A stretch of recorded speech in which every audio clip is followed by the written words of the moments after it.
Comme dit l'autre, aujourd'hui est un autre jour. Et chaque jour a son lot de dossiers. On vous parle, vous ne comprenez pas. Vous n'avez rien, vous n'avez pas de moyens, vous n'avez pas d'argent, vous souffrez. Et puis c'est vous qui voulez tenir une tête à la Russie. C'est rigolo. Mesdames et messieurs, ce qui s'est passé aujourd'hui à Moscou, c'est quand même spectaculaire, c'est inédit. La Russie appelle le patron de la mission diplomatique du Royaume-Uni à Moscou, mais aussi le patron de la mission diplomatique de la France à Moscou. Oui, ça s'est passé aujourd'hui, 6 mai 2024.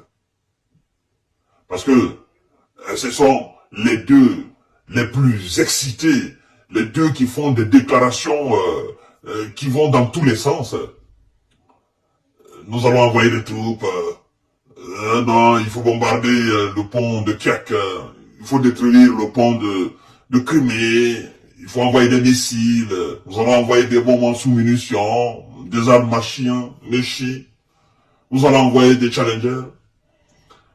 La Russie dit ok, vous voulez la guerre, vous voulez réellement l'affrontement, d'accord, mais comme vous me connaissez, je ne suis pas une Russie qui est pressée, je ne suis pas une Russie qui fait les choses bêtement, je fais les choses à la dernière minute.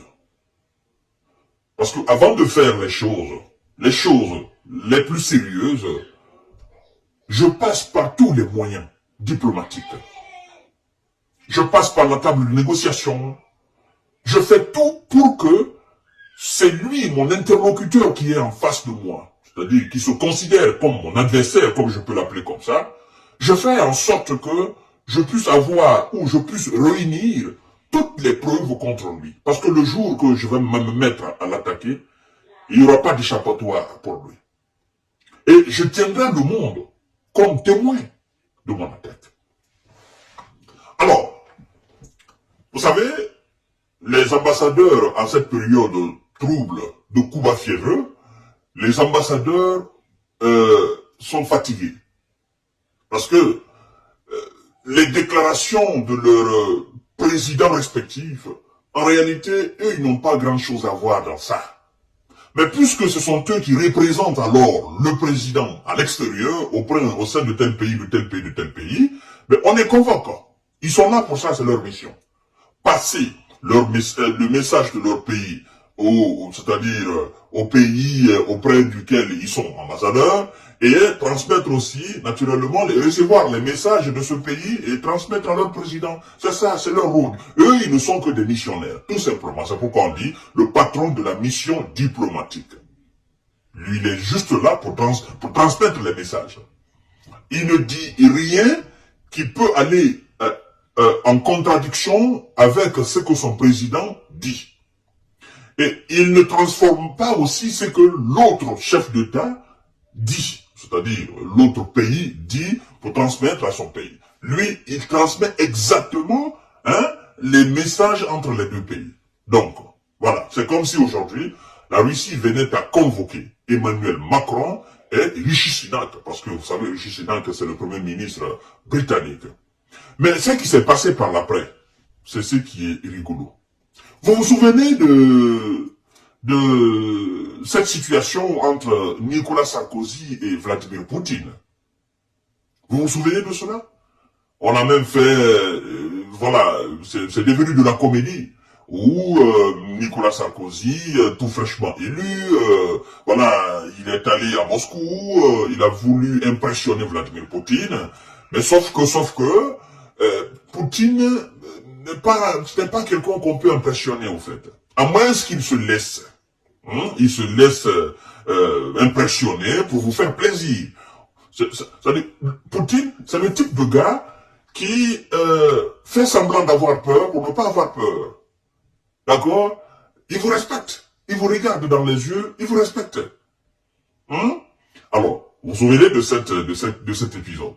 où il dit à M. Sarkozy, ben, écoutez, vous voulez être roi de l'Europe, je peux vous rendre roi. Voyez, votre pays, il est comme ça. Hein? Mon pays, il est comme ça. Et donc, soit vous la fermez, je fais de vous le prince de l'Europe, d'accord? Ou vous continuez comme ça, ben, je vous neutralise de la façon la plus belle et la plus subtile. Et comme ça, on n'en parle plus.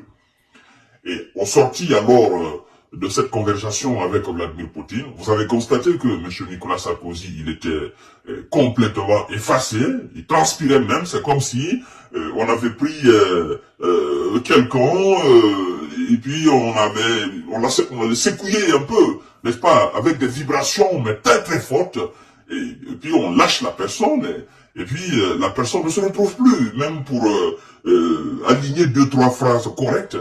Voilà. Donc, nous avons tous vu cette image de M. Nicolas. Il est sorti, il était un peu, voilà, il était un peu comme quelqu'un qui était un peu sourd au fait. Vous comprenez? Alors, c'est la même chose qui s'est passée aujourd'hui avec ces ambassadeurs-là.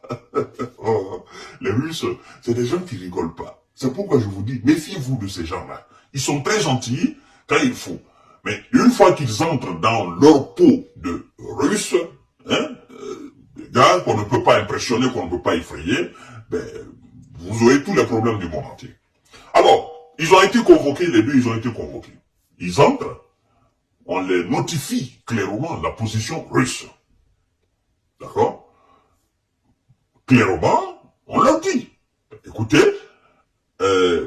arrêtez, dites à vos présidents, arrêtez, et voilà, envoi de troupes au sol, machin, nous en avons marre.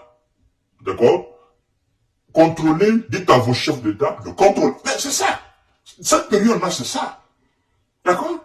C'est pas vous, mais transmettez ça. C'est-à-dire, cette parole, transmettez-la, n'est-ce pas, à vos dirigeants respectifs. Point bas. D'accord? Vous êtes au sein de la Fédération de Russie pour recevoir des messages. Donc, c'est ce message. Je crois que le message a été très costaud. Il a été tellement costaud que ils sont rentrés 30 minutes plus tard, l'ambassadeur du Royaume-Uni, il est sorti. Les journalistes ont essayé de lui soutirer quelque chose. Le gars, il était stoïque. Il est sorti avec l'allure d'un robot qui sort d'une salle. Et l'objectif, allez à l'ambassade ou allez à la maison, je ne veux plus mettre pied ici. Et un seul mot, l'ambassadeur du Royaume-Uni l'a sorti de sa bouche. Il est sorti avec une vitesse mais pas possible. Directement, il est parti, il n'a même pas regardé gauche à droite. Bon, 40 minutes, lui il est sorti 30 minutes plus tard. On nous dit, une demi-heure plus tard, l'ambassadeur du Royaume-Uni, il est sorti, un seul mot il n'a pas branché. Et donc, le patron de la mission diplomatique française aussi, le gars est sorti, il a refusé catégoriquement de dire quelque chose. Devant la presse, ils ont refusé. C'est ça. Vous sortez ici, vous la fermez, vous allez. D'accord? Vous n'avez pas de message à dire à la presse. Vous allez transmettre le message ou les messages à vos dirigeants, n'est-ce pas, respectifs de vos différents pays. Donc, vous la fermez. Vous n'avez rien à dire. On n'a pas affaire avec vous. C'est ceux qui vous ont envoyé ici en tant qu'ambassadeur. Alors, chers dames, chers messieurs, chers mademoiselles, partagez la vidéo dans tous les groupes possibles. Abonnez-vous sur cette page, activez la cloche de notification. C'est pourquoi quand je vois certains pays jouer avec la diplomatie russe dans leur pays, moi, ça me fait rire. En fait, nous sommes dans une période de tic au tac, œil pour œil, dent pour dent. La Russie ne joue pas à cela. Ce que vous faites aux diplomates russes dans votre pays, c'est ce qu'ils vont faire, n'est-ce pas, de vos diplomates dans leur pays. C'est aussi ça. C'est ça la réciprocité, la mutualité. D'accord? Mais comme nous sommes dans un contexte de conflit en Ukraine, ben, les pays européens très très chauds, n'est-ce pas, engagés dans le conflit ukrainien, d'accord, face à la Russie tape sur la table pour dire, bah, écoutez, dorénavant, c'est ça. Et pendant ce même temps qu'on a convoqué les deux ambassadeurs, qu'est-ce que les Russes ont fait? Vous savez, il y a eu une déclaration où voilà, les pays de l'OTAN doivent engager une force d'intervention rapide.